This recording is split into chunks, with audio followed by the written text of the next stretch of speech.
authorized. Step aside, now!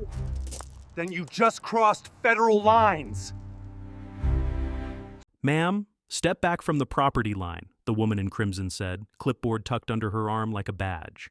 Her smile didn't reach her eyes. You've had enough warnings. I felt the heat of the afternoon on my neck and the crunch of gravel under my boots as I turned toward her. The enforcer in heels had already decided how this ended. She always did.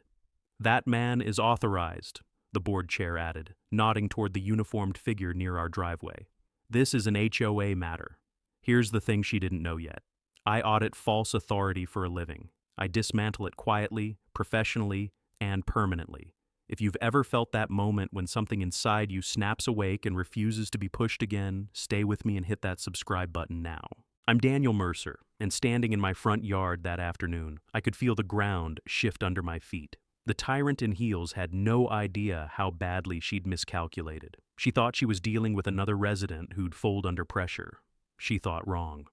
Our home sits just inside the gatehouse line, close enough that the patrol car's shadow crosses our driveway every morning. That gatehouse was supposed to mean safety. To me, it had become a symbol of intimidation, a reminder that power, when unchecked, always looks official. My wife Elena stood beside me, one hand resting instinctively against her belly. She was 8 months along, moving slower now, breathing more carefully. The clipboard queen glanced at her once, dismissed her completely, and went back to me. That dismissal hit harder than the threat. This wasn't about a fine or a rule anymore. It was about the night Elena collapsed in this same driveway years ago during a medical scare, about the promise I made to keep her safe here, about the nursery we'd finished upstairs, the one room in the house where everything felt hopeful and clean.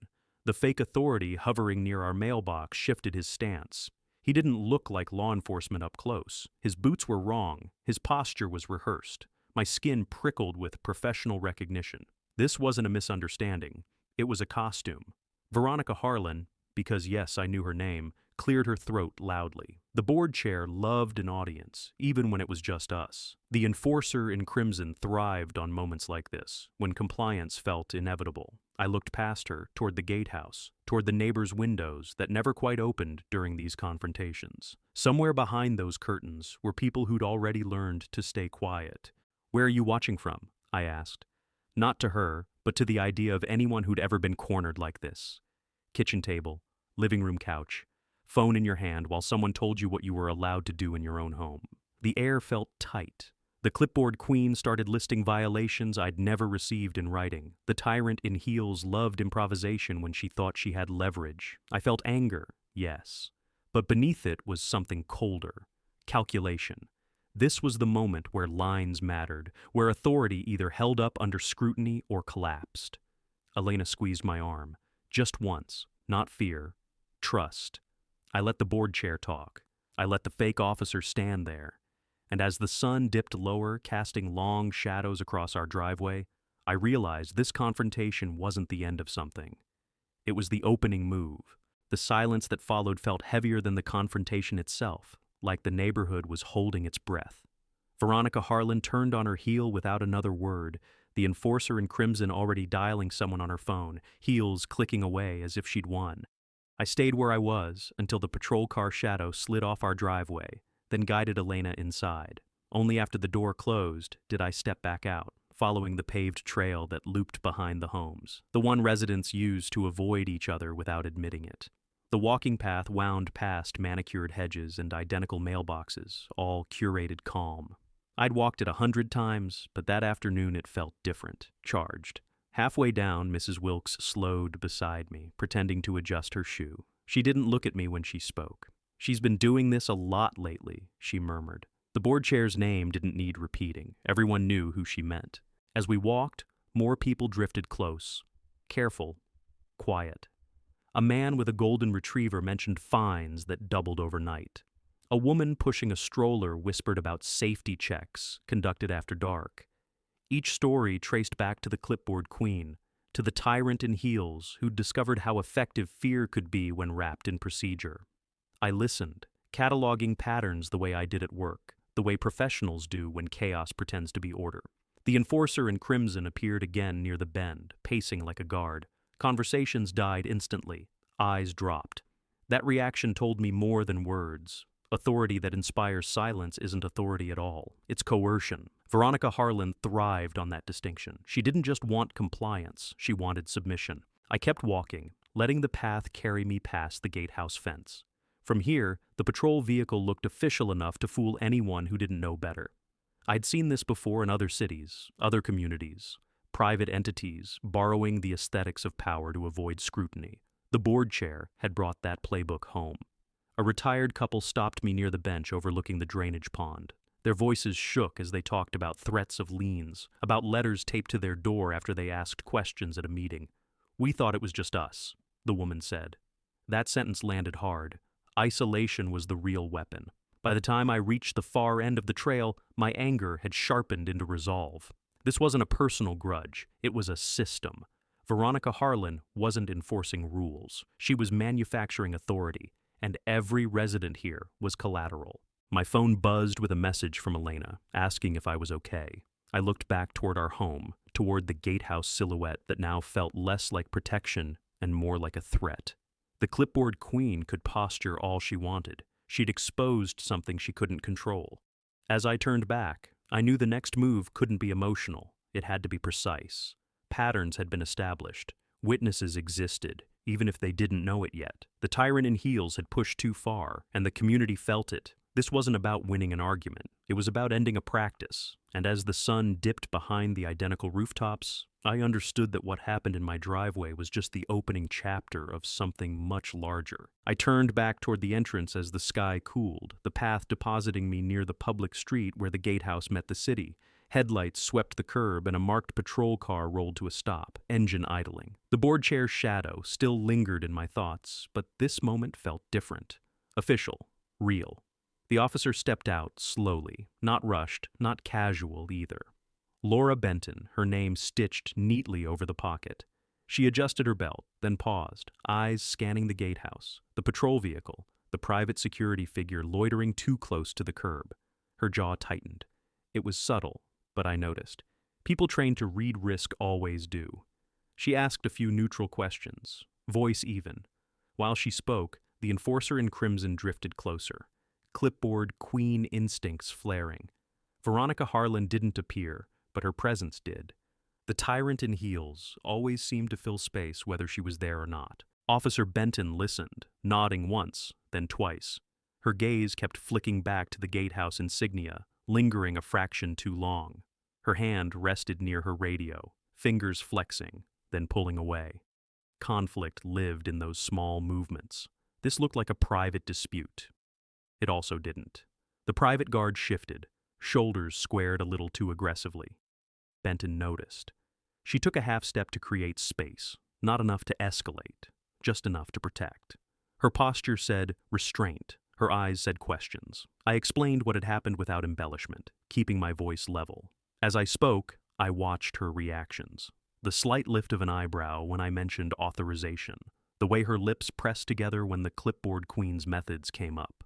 She glanced toward the street signs, toward jurisdiction lines that mattered more than anyone wanted to admit. The enforcer in crimson cleared his throat. Officer Benton's head turned sharply. The moment stretched. She didn't reprimand him. She didn't endorse him either. Instead, she asked for identification, tone professional, neutral. His delay was answer enough. Her shoulders tensed, then eased. She'd seen this before. Veronica Harlan chose that moment to appear at the edge of the sidewalk, phone in hand, smile fixed. The board chair spoke with rehearsed confidence, gesturing broadly, invoking safety, community standards, cooperation. Benton listened, but her stance changed. Feet planted, weight balanced, authority asserting itself quietly. There it was again, that hesitation. Benton looked at me, then at Elena standing a few steps back, hand over her belly, breathing steady. The officer's eyes softened, then hardened.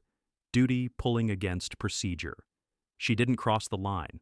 Not yet. She took notes, real notes, asked clarifying questions that weren't on any HOA checklist. When the tyrant in heels tried to hurry things along, Benton slowed them down instead. Time became a tool. When she finally stepped back toward her car, she met my eyes. Just for a second, a silent acknowledgement passed between us. This wasn't over. It couldn't be handled here, but it also couldn't be ignored. As the patrol car pulled away, the clipboard queen watched it go, irritation flickering across her face before the mask returned. I stayed on the sidewalk, heart thudding, aware that something had shifted. The conflict had moved from private intimidation to public scrutiny, and Officer Laura Benton knew it, even if she wasn't ready to say it out loud yet.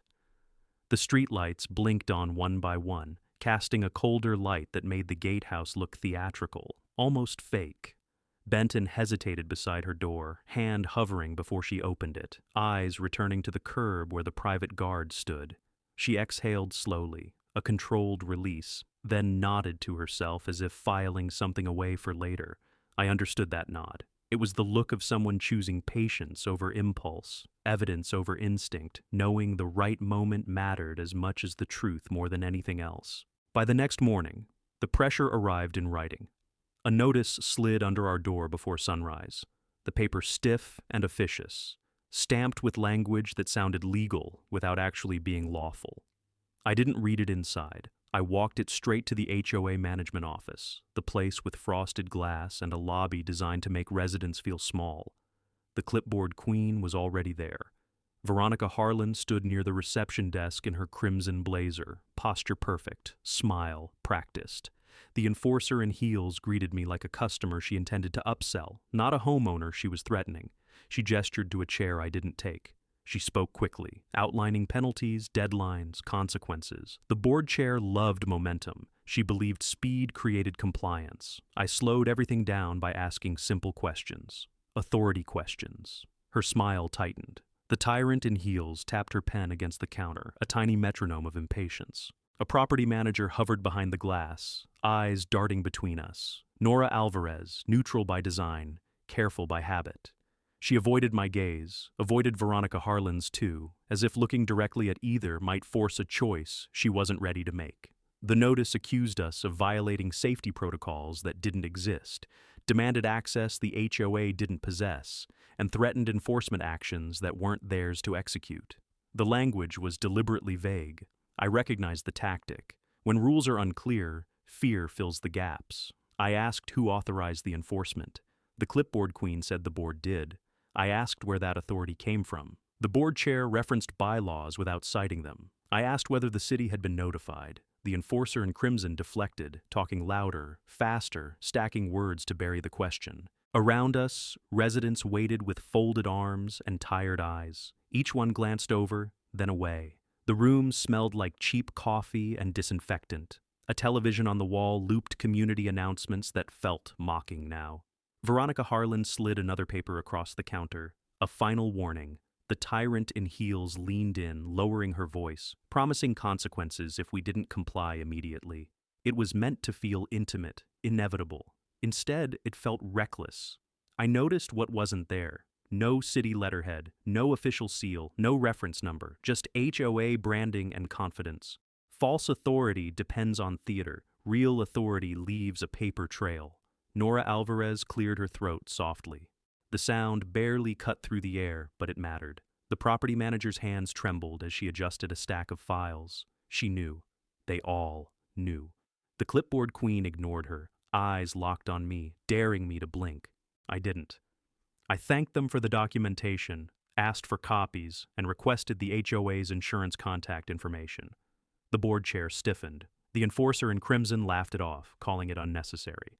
That reaction told me everything. As I turned to leave, Veronica Harlan warned me about escalating matters. I nodded, calm, already planning. Escalation cuts both ways. Outside, the sunlight felt harsher, more honest. The management office door closed behind me with a hollow click, and I knew the board chair had just committed herself to a course she couldn't control anymore. I paused on the steps, listening to the hum of traffic beyond the gates, thinking about Officer Benton's measured silence and the way the private guard avoided eye contact. Patterns were aligning. The board chair wanted obedience, not legality. The clipboard queen relied on momentum, not jurisdiction. And the tyrant in heels believed insurance was a shield instead of a trigger. I tucked the papers under my arm, felt Elena's earlier squeeze echo in my chest, and chose patience. This would move through proper channels, loudly and cleanly, until real authority replaced theater and the neighborhood understood what had been done. Nothing about it would be hidden, rushed, or softened for comfort by anyone involved here. The elevator doors opened onto the compliance floor, and the smell of burnt coffee and printer toner grounded me. This was my world. Screens glowed with dashboards that tracked risk before it became disaster, and I slipped into my desk with the papers from the clipboard queen folded under my arm. I didn't start with their notice. I started with the gatehouse. The board chair had built her confidence on theater, so I checked the seams. I pulled up the city map layers we used to flag unauthorized activity near rights-of-way and emergency access. The private patrol route traced a neat loop through the HOA, touching curb cuts and hydrants it shouldn't. My pulse steadied. Patterns never lie. A colleague leaned over the partition, asking if I was okay. I told him I needed 10 quiet minutes. He nodded and backed away. I toggled to the enforcement matrix that separated sworn authority from private security. The tyrant in heels loved words like authorized and enforcement, but the matrix was blunt. Private actors could observe and report. That was it. Anything more created exposure that rippled outward, fast. I replayed the driveway moment in my head, focusing on posture, commands, proximity. Professional recognition sharpened into certainty. The enforcer in crimson had crossed a boundary that insurers fear and cities prosecute. I didn't need files from a basement. I needed to trust the craft I'd honed for years. My phone buzzed. A risk analyst pinged me about a routine audit downtown. I replied with a delay and pulled up the insurance interface we used when municipalities shared space with private associations. The board chair's favorite shield flickered there. HOAs loved to believe coverage was automatic. It wasn't. Coverage depended on behavior. I drafted a preliminary exposure note, not to send yet, but to test the logic. Unauthorized impersonation, use of force posture without standing, medical vulnerability present. The words stacked cleanly, unemotional. I felt anger drain away, replaced by focus. This was how you took power back. A supervisor passed by and paused. He asked why my screen showed a private association. I told him the truth, quietly. He leaned in, eyes narrowing, then straightened. "Be careful," he said. "If you're right, this won't stay small." I nodded. That was the point. I pulled one more layer, the one most people forget. Mutual aid expectations between city services and private communities. The clipboard queen's patrol aesthetic relied on confusion during emergencies. Confusion kills coverage. The matrix lit up red. Veronica Harlan's voice echoed in my memory. Confident, dismissive. The board chair had dared real scrutiny by acting like it didn't exist.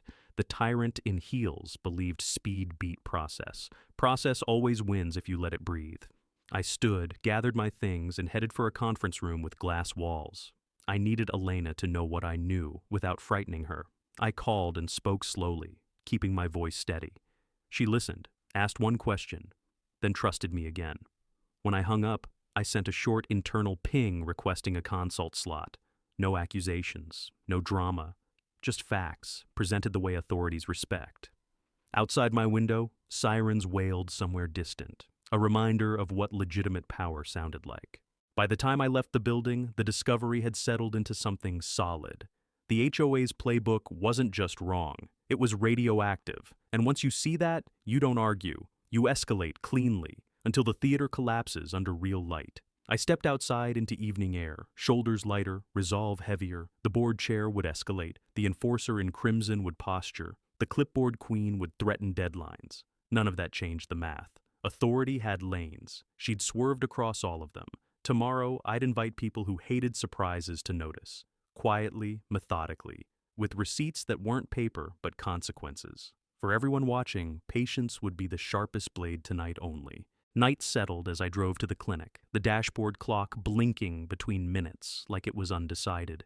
Elena sat quiet, window cracked, breathing measured. The parking lot lights hummed. Inside, antiseptic air and soft voices wrapped us, while a nurse guided us down a corridor that smelled of citrus wipes. The exam itself was routine, they said. Routine is a word people use to calm themselves. I watched the monitor lines, listened for steadiness, and nodded when asked. Elena squeezed my hand and smiled because she's braver than anyone I know. Relief arrived slowly, cautious, like it didn't want to be trusted. When we stepped back into the hallway, my phone vibrated again. A message from the HOA portal announced urgent compliance, signed by Veronica Harlan. The board chair never missed a chance to assert control. The enforcer in crimson followed with an automated reminder, bolded deadlines marching across the screen. Even here, the clipboard queen wanted obedience. I muted the phone and focused on Elena's face. The tyrant in heels could wait. What couldn't wait was the calculation I'd made at work. The boundary crossed wasn't theoretical anymore. It had weight now, heartbeat and breath. Exposure wasn't abstract when a pregnancy was involved. Outside the exam room, a physician paused to ask if everything was okay at home. The question landed heavier than intended. I answered carefully, truthful, without spectacle. She nodded, then said something that locked my resolve. When private actors create stress during high-risk pregnancies, hospitals document it, not as drama, as risk. That was the moment the path narrowed. This wasn't a neighborhood dispute, it was an externality, measurable and reportable. I asked what documentation looked like. She explained calmly, professionally, the way experts do when facts matter. Names, dates, observations, no conclusions, just reality. We walked toward the exit, footsteps echoing, another buzz, this time a warning of authorized enforcement, language polished to intimidate. Veronica Harlan's confidence leaked through every line. The board chair believed pressure would force speed. Speed creates mistakes. I stepped outside and called the consult line I'd cued earlier. I didn't accuse. I described conditions. The analyst on the other end asked precise questions and confirmed thresholds. When I hung up, the air felt colder, sharper. The switch had flipped. If you're following this because you felt cornered by people who dress control up as community, tap like right now. It helps this reach others who need to know how to respond without losing themselves. Elena leaned against me under the lights. I told her we were done reacting. We were documenting. She nodded, eyes steady. Trust again. I thought about the nurse's calm voice and the way professionals mark moments without judgment. That discipline mattered now. I saved timestamps, noted lighting, remembered phrases, not to dramatize but to preserve accuracy. Stress leaves traces, and systems respect traces. The board chair thrived on noise. Accuracy starved it. As we waited for discharge papers, a social worker offered resources and reminded us to call if anything changed. I thanked her, realizing support networks were another form of authority, quieter and stronger than costumes, uniforms, or threats. That contrast clarified my next steps and steadied my hands before I left the clinic. Calm followed me home. As we drove home, I imagined the board chair reading replies she wouldn't like. Insurers dislike ambiguity. Regulators dislike impersonation. Cities dislike risk they didn't approve. The enforcer in crimson could posture all she wanted. The clipboard queen could issue notices until her ink ran dry. None of it changed the clock. Back at the gatehouse, the patrol car idled theatrically. I didn't look. Tomorrow would be for formal steps. Tonight was for keeping Elena safe and committing fully to the path that replaced theater with consequence. The tyrant in heels had turned urgency into leverage. I would turn urgency into clarity, and clarity into intervention. Morning came with the smell of frying oil and coffee strong enough to wake the tables. I slid into a vinyl booth at the diner off the highway, the kind of place that stayed neutral by staying old. No HOA banners, no gatehouse shadows, just clinking plates and low conversation. I ordered nothing yet. Waiting was part of this. Officer Laura Benton arrived a minute later than planned, scanning the room before choosing the seat across from me. She kept her jacket on, hands wrapped around a mug she hadn't sipped. Her eyes moved constantly, not from fear, but from habit. Professionals don't switch that off. We started with small talk that wasn't really small. Weather, traffic. The board chair's name hung between us without being spoken. When I finally mentioned Veronica Harlan, Benton's shoulders tightened. She looked down, then back up, jaw setting as if she'd reached a decision somewhere deep. She didn't confess all at once. It came in pieces, shaped by pauses. The way the clipboard queen's calls had increased lately, how the tyrant in heels framed issues as emergencies when they weren't. How the enforcer in crimson kept hovering just close enough to blur lines during checks. Benton's fingers traced the rim of the mug, stopping when she realized she was doing it. She explained what she'd seen at the curb the night before, how the private guard's posture and commands matched training he shouldn't have. How that made her hesitate. how she'd been warned before about getting involved in HOA matters, unless there was clear jurisdiction. Her eyes flicked to the window, then back. Internal struggle made visible in the smallest tells. I didn't interrupt. I let silence do the work.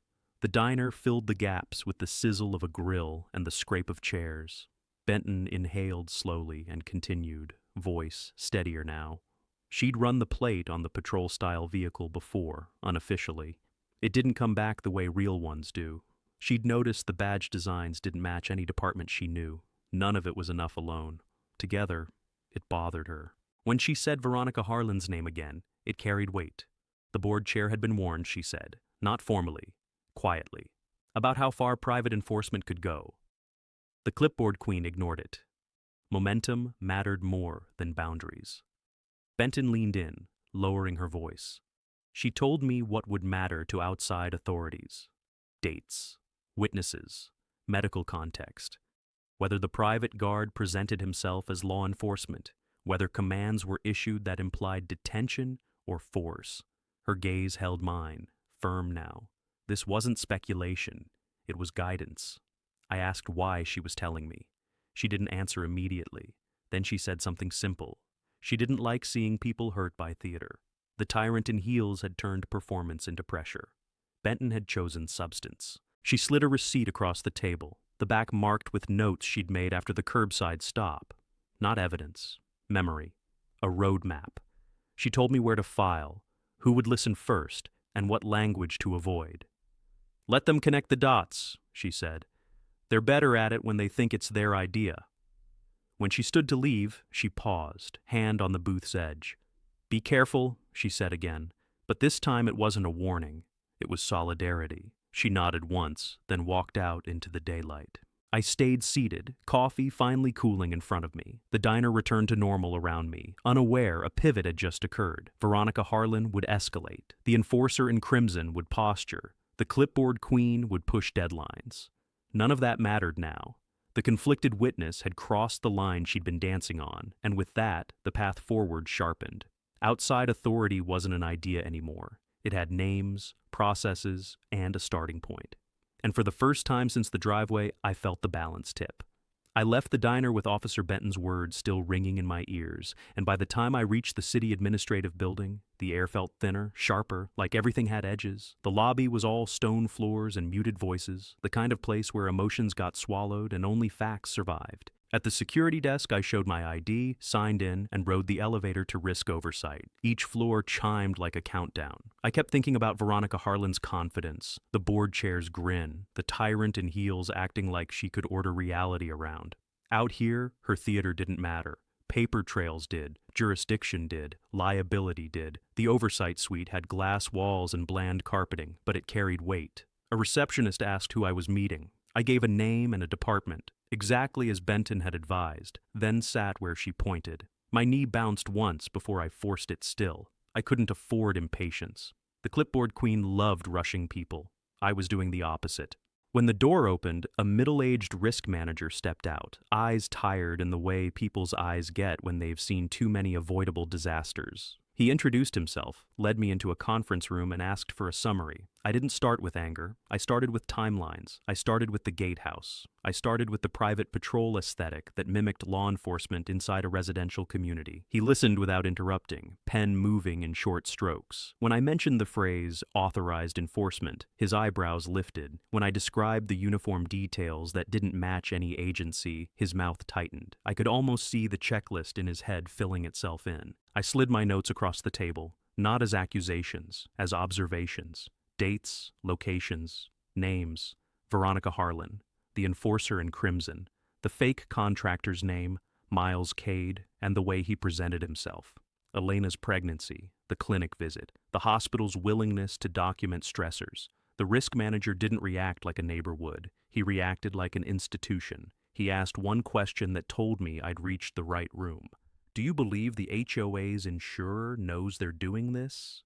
I held his gaze. I don't think they'd be covered if they did, I said. That landed. Coverage was the language everyone understood. He explained the next steps in a calm, procedural tone. An inquiry request to the city's coordination office.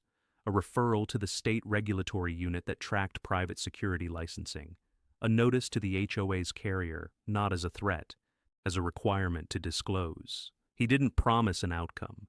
He promised scrutiny. That was better. He printed an intake sheet, had me sign beneath a statement of accuracy, then stamped it with a reference number. Not dramatic, just official. I asked for a copy. He handed it over, crisp and final. Before I left, he asked if there was a conflicted law enforcement witness. I hesitated, then gave him Officer Benton's name, careful, respectful. He nodded as if that solved a puzzle. "That helps," he said, and for the first time that week, I felt my shoulders drop. In the hallway, I sent Elena a single text. "We're moving it into the real system." She replied with a heart and one word: "Good." As I walked back through the lobby, I pictured Veronica Harlan in her crimson blazer, tapping her pen, drafting another final warning. I pictured the clipboard queen believing intimidation was a strategy. Soon, she'd learn what strategy looked like when it wore a badge that actually existed, when consequences didn't need a costume. Outside, the winter sun sat low and bright, reflecting off the building's glass like a spotlight. I breathed in, steady and cold, and headed for my car, knowing the next contact wouldn't be a neighbor. It would be someone paid to stop disasters before they spread. I drove away from the city building with sunlight flashing in my mirrors, and for the first time, the gatehouse didn't feel like a wall. It felt like a stage set that could be dismantled. I didn't go home. I turned into Tanya Wilkes's cul-de-sac instead, where curtains stayed tight and voices stayed low. Tanya opened the door before I knocked. Her living room smelled like lemon cleaner and old paper, and 3 neighbors sat with coffee cups held like shields. They looked up, then away. Veronica Harlan had trained them to disappear. "I'm not here to start a fight," I said. "I'm here to stop one." Tanya nodded and pointed to the dining table. A notepad, a charger, and a laptop were already waiting. "People are scared," she said. "The board chair keeps saying anyone who spreads misinformation will be fined." The enforcer in crimson loved that word because it made truth sound optional. I sat, opened my phone, and pulled up the HOA portal. New notices had posted overnight, each one sharper than the last. The clipboard queen had added language about security compliance, as if repeating it could make it lawful. The tyrant in heels also posted a community message about protecting residents from disruptive behavior. That meant me. That meant anyone who didn't bow. A soft-spoken man named Clay slid his phone across the table. "I recorded something," he said, barely louder than the fridge hum. It was a short clip from the previous week. The private patrol car idling at the gatehouse while Miles Cade stood beside it, issuing commands to a delivery driver like he owned the street. No clear badge, but the posture screamed authority. The driver's confusion was the point. I asked permission, saved the clip to a secure folder, and wrote down the time and location. Then I opened the state licensing database on Tanya's laptop. I searched Miles Cade's name, then variations. Nothing matched. I searched the company name printed on the HOA notice. Still nothing. That absence was loud. I clicked into the HOA's vendor page and found the listing for Community Safety Services. No license number, no bonding information, no insurance certificate link, just a logo and a phone number. Veronica Harlan had either been sloppy or arrogant enough to think no one would look. A woman on the couch, Marlene, finally spoke. Veronica Harlan told me she'd put a lien on my house if I spoke at the next meeting. Her fingers shook around her cup. "My husband passed last year. I can't lose this place." That sentence cracked the room open. It wasn't about rules. It was about homes that held memories. The tyrant in heels had weaponized that fear. I leaned forward. "Nobody here is alone," I said. "But we moved smart. We built a clean list. Who had notices, who had dates, who had videos, who had witnessed the fake patrol behavior at the entrance." Tanya wrote first names only. Careful. Clay offered doorbell timestamps without sharing private angles. Marlene agreed to forward the lien threat message if her address stayed protected. My phone buzzed with a fresh HOA alert. The board chair had scheduled an emergency compliance session for the next evening and attached a warning about authorized enforcement presence. The clipboard queen was doubling down, trying to bury us under urgency. I looked around Tanya's table at faces that had been silent for months. They weren't fearless. They were tired. But tired people, once they stand up, don't sit back down easily. I saved the alert, breathed once, and said the quiet truth. This is the mistake she can't undo. Outside, a car rolled past slowly and every head turned toward the window. The stage was still up, but now we had our hands on the rigging. Tomorrow I'd meet the insurer and let the facts speak. I left Tanya's house with the neighborhood's fear sitting on my shoulders like wet cloth, but the plan in my pocket felt solid. The next morning, I drove to a plain office park on the edge of town, the kind with identical doors and no signs big enough to brag. Inside, a small conference room waited. Gray table, 2 chairs, a pitcher of water that tasted like plastic. It was neutral ground, away from the gatehouse, away from Veronica Harlan's stage. The insurance adjuster arrived with a laptop and a calm face. Her name tag read Denise Park. She didn't look like someone who enjoyed conflict, but she did look like someone who had seen what happens when people lie. She asked me to start from the beginning, and I did, keeping my voice steady, letting dates and locations carry the weight. When I said the words authorized enforcement, Denise's fingers paused over the keyboard. When I mentioned the patrol aesthetic at the gatehouse and the private contractor, Miles Cade, her eyes narrowed slightly. She asked whether the HOA had provided a certificate of insurance for his company. I told her the vendor page had none. That made her sit back. I slid across the timeline I'd built, the notices, the threats, the way the board chair escalated language from compliance to enforcement. I showed her the clip Clay recorded at the entrance. I kept Marlene's identity protected, but I summarized the lien threat and how the tyrant in heels used it to silence widows and retirees. Denise didn't react emotionally. She reacted structurally, the way risk professionals do when they see a building crack. She asked whether city oversight had been contacted. I gave her the intake reference number from risk oversight. That changed the room. Denise's tone stayed polite, but her questions sharpened. Who approved the contractor? Who signed the agreement? Was he licensed? Was he trained? Did he present as law enforcement? Did the HOA instruct him to do anything beyond observation? Each question felt like a door closing behind Veronica Harlan. The clipboard queen had treated security like a costume. Insurers treat it like a fuse. Denise explained carefully that most HOA policies don't cover intentional misconduct or criminal acts. She didn't accuse anyone by name. She didn't need to. She described consequences, reservation of rights, coverage review, potential non-renewal, and a mandatory disclosure requirement if the HOA had misrepresented its operations. Those words sounded dry, but I could see the impact they'd have. Homeowners hate drama. They hate losing coverage more. My phone vibrated with an HOA alert. Veronica Harlan had posted a reminder about the emergency compliance session and emphasized that authorized personnel would be present. The enforcer in crimson was still pushing urgency, still pretending speed could outrun scrutiny. I didn't show Denise my reaction. I just handed her the alert. Denise took a screenshot, then looked up. "This helps," she said, and the sentence landed like a gavel. She told me she would notify the carrier's special investigations unit and request the HOA's contract file through official channels. She also advised me, quietly, to avoid direct contact with the board chair until the inquiry began. "Let process protect you," she said. Before I left, she printed a short acknowledgement for my records and circled a phone number. "If anyone approaches your wife again, call me and call the city," she added, without warning or permission. I nodded, thanked her, and stood. As I walked out into the parking lot, wind cutting between parked cars, I imagined Veronica Harlan rehearsing her smile for the meeting she thought would intimidate everyone into silence. She didn't know the insurer was now watching. She didn't know neutral rooms like that conference table could topple a throne built on fear.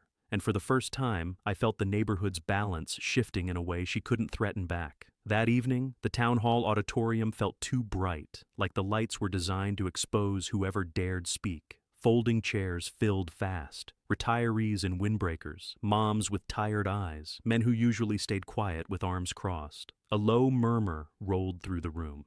I walked in with Elena at my side, moving carefully, and a dozen heads turned toward her before turning away. Tanya Wilkes sat near the aisle, notepad in her lap, jaw set. Clay was 2 rows behind her, phone face down, knuckles white. Officer Laura Benton stood near the back wall in uniform, posture controlled, expression unreadable, the conflicted ally trying to look invisible while still being present. Veronica Harlan took the stage like she owned it. The board chair wore her crimson blazer again. The enforcer in crimson, framed by a projection screen that read, "Emergency Compliance Session." She smiled, waited for silence, and tapped her clipboard once as if the sound alone could command obedience. The clipboard queen began with polished language about safety, property values, and authorized personnel, and a few people nodded the way frightened people do when they're trained to agree. Miles Cade stood off to the side, arms folded, uniform sharp enough to fool the untrained eye. The tyrant in heels gestured toward him as if he were a seal of legitimacy. I didn't rush. I let her talk. I watched the crowd's faces change, the moment they realized tonight wasn't going to be another lecture. My phone buzzed once with a message from Denise Park. "Carrier has opened review. Proceed carefully." I slipped it back into my pocket. Veronica Harlan called for questions, but she framed it like a trap. Short, controlled, respectful. The board chair pointed to a microphone in the aisle and smiled wider, daring anyone to step into the light. Marlene rose first. The widow's hands shook as she held the mic, and you could feel the room lean toward her. She didn't say much, just enough to show the threat she'd received and the fear it created. The clipboard queen tried to cut her off, but the crowd reacted. Voices, gasps, a sharp, "Let her finish!" from somewhere near the front. Veronica's smile flickered, then returned, thinner. Clay went next. He didn't perform. He stated what he'd seen at the gatehouse, how the patrol behavior looked like law enforcement without being law enforcement. A man behind him muttered, "That's true." And another voice added, "He did it to my contractor, too." Suddenly, the pattern had a chorus. The enforcer in heels lifted her hand for order, but order was slipping. Tanya stood steady and asked the question everyone avoided. Where was the license number for community safety services? Where was the insurance certificate? Where was the authority to issue commands on public right-of-way? Each question landed like a weight dropped on glass. Veronica Harlan tried to answer with bylaws. Officer Benton shifted at the back wall, one foot moving as if she wanted to step in. Her eyes met mine for half a second, and I saw it, the internal struggle tightening, then loosening as she chose what mattered most. I walked to the microphone last. The room quieted, not because the board chair demanded it, but because they wanted to hear. I introduced myself and kept it simple. Timelines, notices, the words authorized enforcement, the medical context, the city intake reference number, the insurer's active review. I didn't accuse, I presented. The tyrant in heels laughed once, too sharp. "You can't threaten us with outsiders," she said, but her voice didn't have the same certainty anymore. A door opened near the side aisle. Two people entered. One in a city badge on a lanyard, another in business attire carrying a folder. Heads turned. Whispering surged. Veronica Harlan froze, her clipboard lowering a fraction as the theater met real authority, and the room held breath. The two newcomers moved down the side aisle with the calm pace of people who didn't need permission to enter. The city representative's badge caught the light as he stopped near the front row, and the woman beside him, business suit, folder tucked tight, scanned the stage like she was measuring risk in real time. Veronica Harlan's smile finally slipped. The board chair straightened her blazer, lifted her clipboard like armor, and tried to recover the room with a tight laugh. But the room had already changed. You could feel it in the way chairs stopped squeaking, in the way people held their breath. Officer Laura Benton stepped away from the back wall, not rushing, just repositioning where everyone could see her. That single shift sent a ripple through the crowd. The tyrant in heels noticed it too. Her eyes flicked toward Laura, then away. The city rep introduced himself in a firm, neutral tone and asked for the HOA's contracted security documentation to be produced immediately. Not tomorrow, not by email, now. The clipboard queen opened her mouth, then closed it. Miles Cade shifted his weight, arms unfolding for the first time, posture suddenly less theatrical under the auditorium lights. The woman in the suit set her folder on the edge of the stage and stated she represented the carrier's compliance unit. I watched Veronica Harlan's throat move as she swallowed. The enforcer in crimson tried to insist this was a private meeting, but the insurance representative calmly corrected her. Policies don't recognize private fantasies when public exposure and injury risk are involved. Questions came faster after that. Residents stood one after another, no longer whispering. Tanya Wilkes named dates. Clay described the gatehouse incident. Marlene repeated the lean threat with a steadier voice. Officer Benton confirmed carefully that the uniform and vehicle markings did not match any department and that she had concerns about impersonation. She didn't sound triumphant. She sounded relieved to finally be honest. Veronica Harlan attempted one last pivot, blaming a vendor, claiming misunderstanding, promising immediate reforms. The board chair's words landed flat. The insurance representative asked whether the HOA had disclosed the use of enforcement-style patrols and whether any use of force tools had been authorized. The clipboard queen's silence answered louder than any speech. Within minutes, the city rep requested the names of board members present and noted that an administrative hold would be placed on all enforcement actions pending review. The carrier representative added that failure to cooperate could trigger non-renewal and personal liability exposure for misrepresentation. A murmur rolled through the room, anger, fear, then something like release. The meeting ended without applause, but people lingered, talking for the first time in months. Elena leaned into my side, her hand warm against my arm. I didn't feel victorious. I felt emptied out, like adrenaline had finally drained and left behind clarity. The next morning, I walked the community park path alone, winter air crisp, the grass still silver with dew. The gatehouse sat in the distance, smaller than it had ever looked. Veronica Harlan's stage was still there, but the spotlight had moved. Kids laughed near the swings. An older couple waved at me, cautious but grateful. This neighborhood had been trained to fear the board chair. Now it was learning to watch the watchers. I sat on a bench and let myself think about what this really was. Not revenge, not dominance. Protection. For Elena, for our child, for every homeowner who'd been told to stay quiet to keep the peace. Peace built on intimidation isn't peace at all. If you want more stories of homeowners standing up to HOA tyranny, hit subscribe right now, share your story in the comments, and let me know where you're watching from. I stood, breathed in, and headed home, knowing real authority had finally replaced theater, and the community would never be easy prey again. That changed everything for us.